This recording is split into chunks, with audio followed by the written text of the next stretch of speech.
안녕하세요. 포유환율연구소입니다.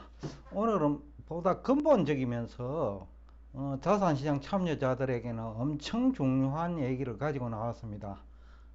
이게 평범한 얘기임에도 불구하고 자산시장 참여자 입장에서는 희비가 엇갈려도 그 정도가 엄청난 희비가 엇갈리는 얘기니까 여러분들이 평범한 얘기라고 듣지 마시고 좀 근본적인 얘기니까 좀 심층적으로 뭐 이해하고 또 생각하면서 이 방송을 들으시면 도움이 되리라고 믿습니다.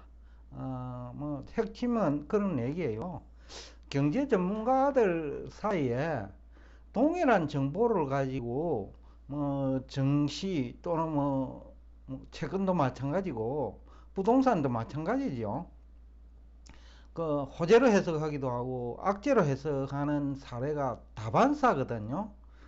지난해 10월부터 우리가 돌이켜 보면 뭐 기준금리, 물가, 그 다음에 GDP 성장률, 그 다음에 경기 선행지표, 경기 후행지표, 또 구조조정, 그리고 가상자산에 대한 개념을 어떻게 해석하느냐, 여기에 따라서 주식시장 참여자들은 어떤 분들은 뭐 200% 300% 수익이 났을 거고 불과 한 8개월 동안에요. 어떤 분들은 뭐 1억 정도 있던 돈이 1,000만 원 정도 남은 사람도 있을 거고요. 뭐 여러 가지 어떤 뭐 해석에 문제가 있기 때문에, 또 아니면 해석을 잘 했기 때문에 그 수익률 격차가 크게 나는 거예요. 이제 문제는 이제 이런 그 정보 해석에 있어서 경제 및 정권 전문가 한 90% 이상은 해석에 실패를 하거든요. 그러니까 정보 분석 내지는 해석에 실패를 하는 거죠. 그러다 보면 이제 자산시장 참여자들, 뭐 우리 포유 환율 연구소 입장에서는 약 한 90%는 성공한 것 같고, 저 추정입니다. 한 10%는 90%도 아닌 것 같아요. 90한 5, 6에서 98%는 실패한 것 같고, 그저 한 5% 안팎만 성공했다는 그런 생각이 들거든요. 그래서 이게 이제 간단한 얘기가 아닌데, 이런 얘기들이 앞으로도 반복될 거예요. 즉, 정보를 뭐 분석하고 그 다음에 해석하는데 실패하는 이 사례가 어제 오늘의 얘기가 아니고 20년 전에도 그랬고, 10년 전에도 그랬고, 1년 전에도 그랬고, 2022년 초에도 그랬고, 지난해 10월에도 그랬고. 그러니까 분석에 실패하는 사람이 훨씬 많아요. 그러다 보니까 이제 희생자도 그만큼 많다라는 얘기죠. 즉 다수결 투표에 의해 가지고 결정되는 거 아니에요. 그러니까 경제 전문가 다수가, 즉 98%가 경기 선행지표 해석을 잘못해버리면 여러분들이 희생되는 거죠. 투자자들이. 그러니까 투자자도 98%는 해석에 실패한다는 거죠. 대응에 실패하는 거죠. 그런데 성공하는 사람은 뭐 지난 20, 30년 동안 항상 그 한 2% 정도밖에 안 돼요. 뭐 특히 이제 그 큰 흐름이 바뀌는 국면이 있잖아요. 그런데 그 흐름이 바뀌는 기간이 한 8개월, 6개월 이상 지속되거든요. 뭐 지난해 10월부터 지금까지 보면 지난해 10월에는 모두 다 미국 경제가 정말 어려울 것처럼, 큰 문제가 생길 것처럼 얘기를 다 했단 말이죠. 그런데 원래 1월에는 1분기 경기가 침체될 것 같으니까 주가가 큰 폭 빠질 거다라는 얘기를 했고, 2월이 되니까 1월에 주가 상승이 이게 비정상이다, 거짓 상승이다, 그러니까 2월에는 이거 제대로 빠질 거다라는 얘기를 하고 있고, 또 2월에 오르니까 3월에는 실리콘밸리 은행 사태 났죠. 그러니까 이거는 큰 사건이다, 2008년 금융위기와 같은 사건이다, 그러면서 도이치뱅크도 부도날 거다는 얘기까지 나왔고, 뭐 스위스 뭐 은행도 문제도 제기하고, 상업용 부동산 문제도 제기하고, 여러 가지 악재라고 숨기는 악재는 다 끄집어냈단 말이죠. 그럼에도 불구하고 주식시장은 그 이후 지난해 10월 이후죠. 엄청 올랐단 말이죠. 엔비디아 같은 경우에는 200% 올랐단 말이죠. 올해 들어와서 200%니까 작년에 제가 10월에 엔비디아 주가 얼마인지 봤어요. 누가 그 댓글을 반도체 경기가 이래 좋은데 반도체 투자를 해야 되느냐라는 댓글을 남겨가지고 제가 엔비디아 주가를 보니까 그때 120불밖에 안 돼요. 지금 벌써 240불이니까 그죠? 240불이 아니죠. 420불이잖아요. 그죠? 420불이란 말이죠. 그러니까 거의 300% 가까이 올랐단 말이죠. 그러니까 이게 엄청난 이제 투자 손실도 날 수 있고 엄청난 수익도 발생할 수 있는 거예요. 정보를 제대로 해석하면 이것이 불과 한 8개월 동안에 한 300% 차이 났으니까 5년 정도 이 시간이 지나면요 1만 프로도 가능해요. 100배 정도 차이 날 수 있어요. 실제로 사례를 들면 지난해 10월에 엔비디아 주가 120불 안팎에서 공매도 할 수 있잖아요. 공매도를 안 했더라도 반도체 경기가 안 좋다고 해서만 반도체 인버스 투자할 수가 있겠죠. 반도체 투자 주가도 대부분 평균적으로 한 100% 가까이 올랐으니까 이분들은 이제 거꾸로 간 사람은 투자 원본 한 10% 남았겠죠. 5% 남은 사람도 있을 거고요. 근데 제대로 해석을 한 사람은 앞에서 얘기했지만은 400불이란 말이죠. 그럼 1억 원을 투자했다 하면 원래 1월 초만 했다 하더라도 200% 올랐으니까 1억 원이 3억 원 되겠죠. 100% 오르면 2억 원인데 200% 오르면 3억 원이 됐단 말이죠. 근데 거꾸로 간 사람은 1000만 원 남았단 말이죠. 그럼 차이가 얼마입니까? 원본 차이가. 한 분은 1000만 원 남았고 한 분은 200% 남았으니까 3억 원이 되죠. 그러면 30배 차이잖아요. 그죠? 이제 투자 원본의 크기가. 근데 이게 5년간 지속된다고 한번 생각을 해 보십시다. 그러니까 30배가 아니고 이제 300배가 나오겠죠. 그러니까 이게 1만 프로가 아니고 그 한 3만 프로 차이가 날 수 있다는 거죠. 그렇다면 왜 이런 현상이 반복될까요? 오늘 제가 얘기하고자 하는 요지가 이거예요. 왜 경제 전문가들과 정권 전문가들은 그 지난 10년 이상 그 의견이 일치하는 기간은 짧아요. 오히려 여러분 지금 2021년 3월부터 봐요.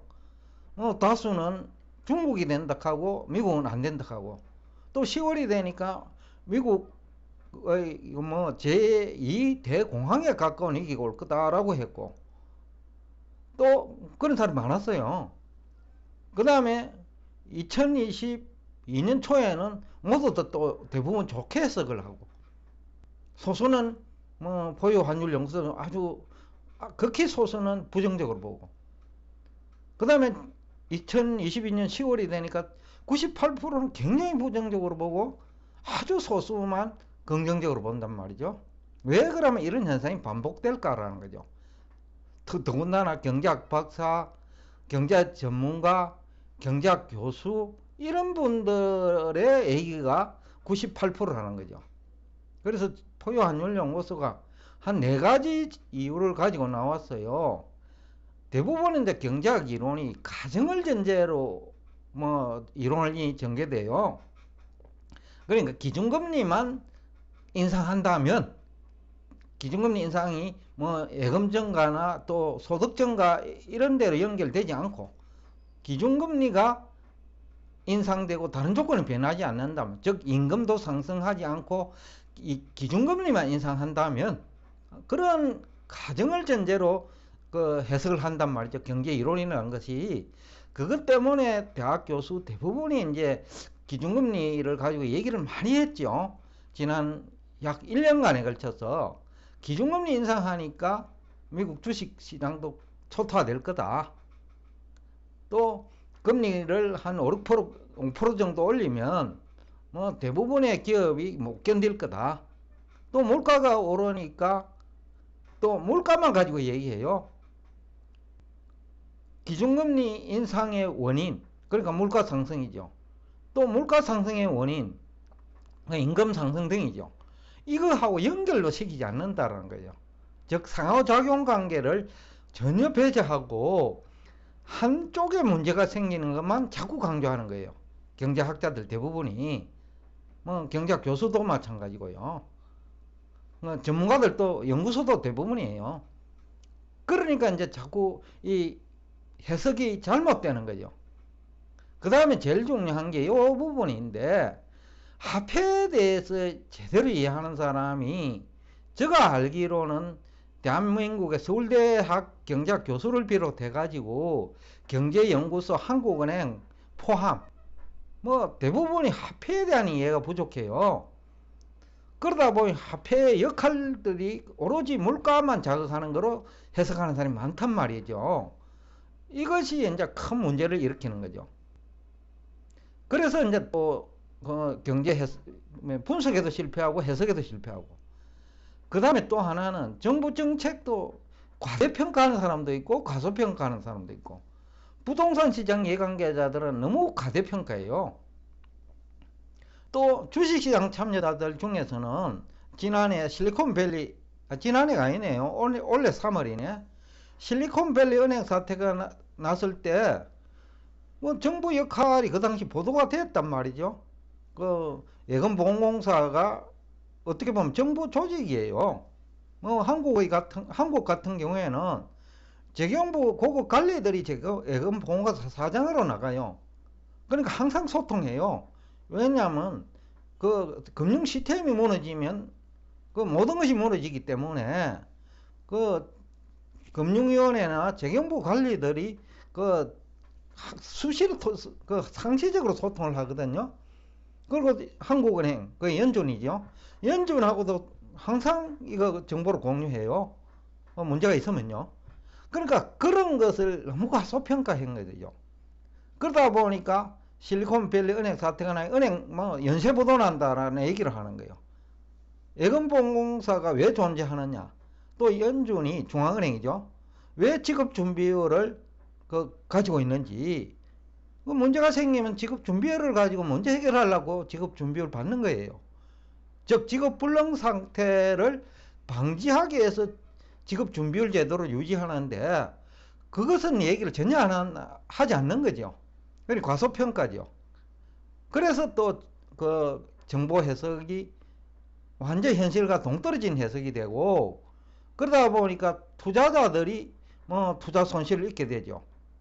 제가 실리콘밸리 은행 사태 직후에 뭐 일요일 날 어떤 우리 구독자분하고 전화를 그때 한번 얘기했을 거예요. 거의 뭐 3시간 정도 여러 사람하고 얘기를 했는데, 제가 내린 결론은 오히려 이것을 계기로 미국 금융회사는 더 건강해질 거다 라는 얘기를 했는데, 국내 99% 뭐 99% 넘을 거예요. 99.9%는 그 긍정적인 요인은 다 빼버리고 부정적인 요인만 막 언론을 통해서 부각시키는 거죠. 그 결과 그때 희생자가 굉장히 많아요. 그때 이후로 지금 주가가 15,000이, 나스닥 100 기준으로 15,000이 넘어섰으니까 그때 이후로 20% 가까이 올랐단 말이죠. 그러니까 거꾸로 간 사람들은 그때만 거꾸로 가도 지금 희생이 뭐 엄청날 거예요. 그러니까 제가 오늘 얘기하고자 하는 요지는 그래요. 정보를 여러분들은 생산 능력은 없단 말이죠. 대부분은. 그러면 그 유튜브 공간에서 활동하는 경제학자, 경제 전문가, 그리고 연구소 등에서 나오는 얘기를 가지고 여러분들이 의사결정을 하잖아요. 그 얘기를 듣고. 근데 거기서 빠진 정보가 뭔지를 항상 생각을 해요. 그 전문가들이 나와서 얘기를 하는데 중요한 거는 빠뜨리지 않았느냐를 여러분들이 점검을 해야 돼요. 앞에서 얘기한 대로 은행에 문제가 생기면 예금보험공사 역할이 굉장히 중요해요. 또 지급불능 사태가 생기면 지급준비금이 굉장히 중요하잖아요. 근데 그거 빼고 얘기하는지는 여러분들이 체크해야 된다는 거죠. 그 다음에 기준금리를 얘기하는데 포유환율연구소가 지난 1년 동안 기준금리 관련해 갖고 방송한 지는 한 것은 한 서너 건 차례도 안 될 거예요. 왜냐하면 포유환율연구소는 2022년 3월 이후 미국의 기준금리 인상은 임금 인상과 뭐 유가 상승과 그 다음에 물가 상승과 연관시켜 가지고 해석을 했거든요. 그리고 GDP도 그 중국 GDP와 일본 GDP와 미국 GDP는 다르다는 뭐 기본적인 지식이죠. 거기에 기초해 갖고 얘기를 하다 보니까 98% 경제 전문가들하고 차이가 나는 거예요. 화폐도 마찬가지고요. 그러니까 여러분들이 앞으로도 지금 이런 과거 8년과 같은 8년이 아니고 8개월과 같은 일이 앞으로도 반복될 거예요. 반복될 때마다 여러분들이 결국은 판단을 해야 되는데 제대로 된 이제 공부를 해야 된다는 취지에서 오늘 이 주제를 가지고 나왔으니까 늦었지만 지금이라도 공부 처음부터 다시 한다는 기분으로 여러분들이 정보를 해석할 수 있는 능력을 기르자라는 얘기를 하면서 오늘 여러분과 대화를 여기서 끝내겠습니다. 오늘도 끝까지 경청해 주셔서 대단히 감사합니다.